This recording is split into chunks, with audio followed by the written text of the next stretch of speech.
theory of evolution was advanced by Charles Darwin in the middle of the 19th century. That period greatly differed from today in terms of its extremely poor level of science and technology.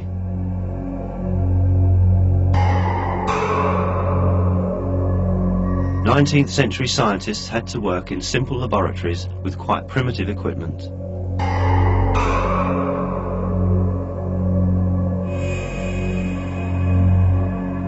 With the devices then available, it was impossible for them to view even bacteria.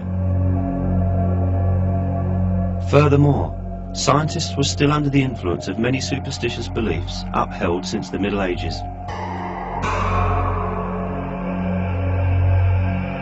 One of these superstitious beliefs was that life had a simple form.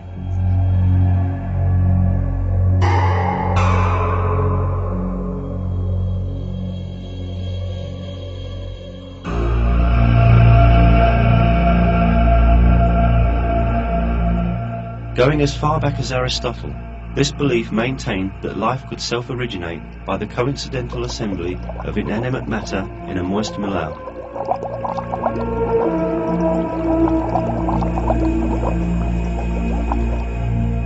While developing his theory, Darwin relied on the belief that life basically had a simple structure.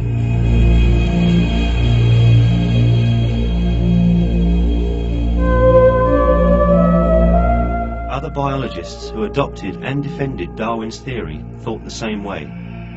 For instance, the greatest advocate of Darwinism in Germany, Ernst Haeckel, supposed that the living cell, which could only be viewed as a dark spot under the microscopes of that time, had a very simple structure. In one of his articles, he referred to the cell as a simple little lump of albuminous combination of carbon. The theory of evolution was based on assumptions such as these. The pioneers of evolutionary theory, like Haeckel, Darwin and Huxley, thought that life had a very simple form, and that this simple form could originate by itself as a result of chance. However, they were mistaken.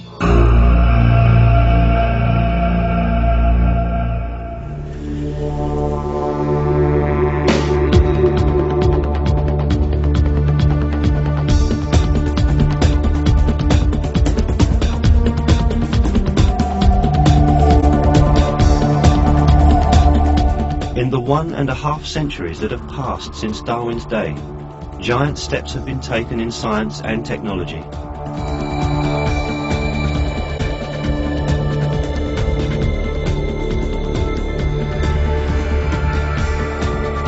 Scientists discovered the structure of the cell, to which Haeckel referred as a simple little lump of albuminous combination of carbon.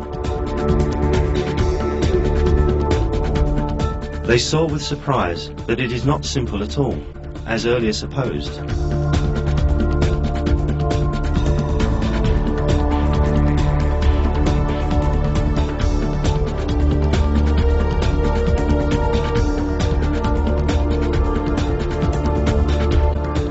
It was revealed that the cell has a system so complex as to have been unimaginable in Darwin's time.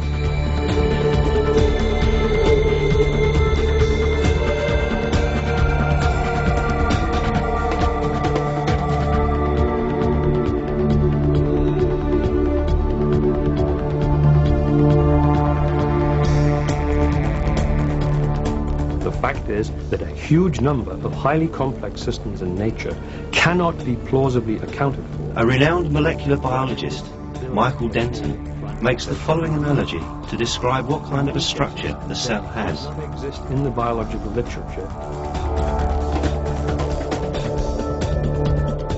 To grasp the reality of life as it had been revealed by molecular biology, we must magnify a cell 1,000 million times until it is 20 kilometers in diameter and resembles a giant airship large enough to cover a great city like London or New York.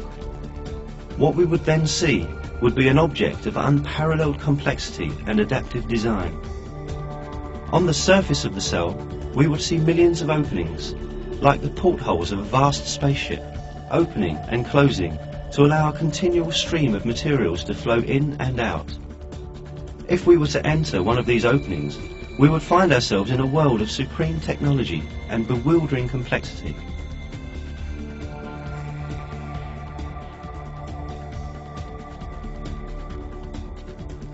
Now let us vitalize Professor Denton's spaceship analogy and see the complexity in the cell closer.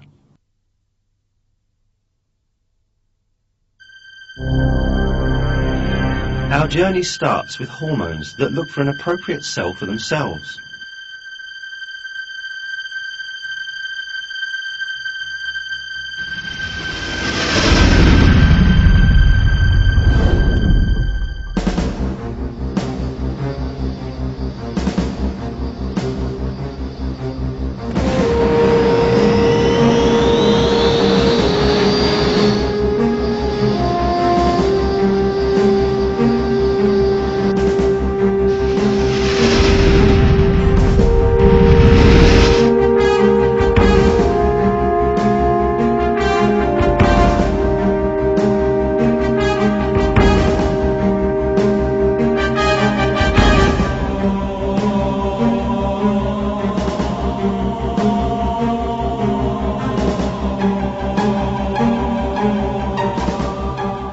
When hormones approach the cell, they first look for a door that will let them in.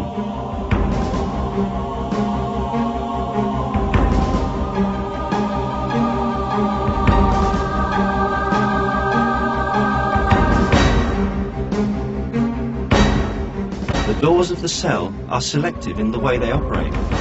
Every molecule stopping by a door is checked by the door to see whether it is beneficial to the cell or not. The doors open only for useful molecules.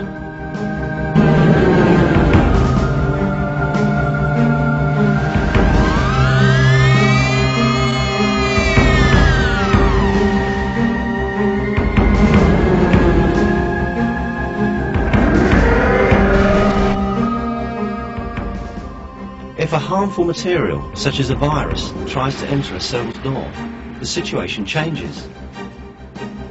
The cell door analyzes the material, finds out that it is harmful, and rejects it.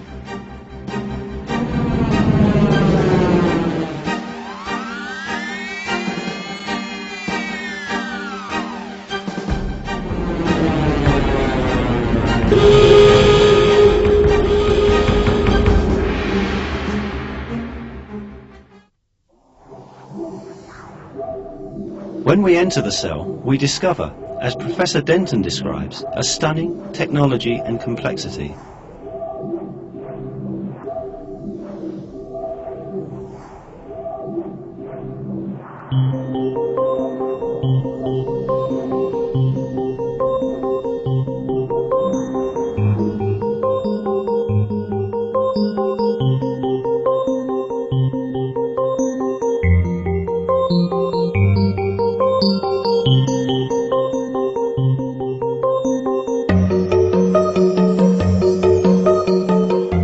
When hormones step in the door, they are immediately taken under control by special proteins that carry out the functions of the cell. These proteins are called enzymes.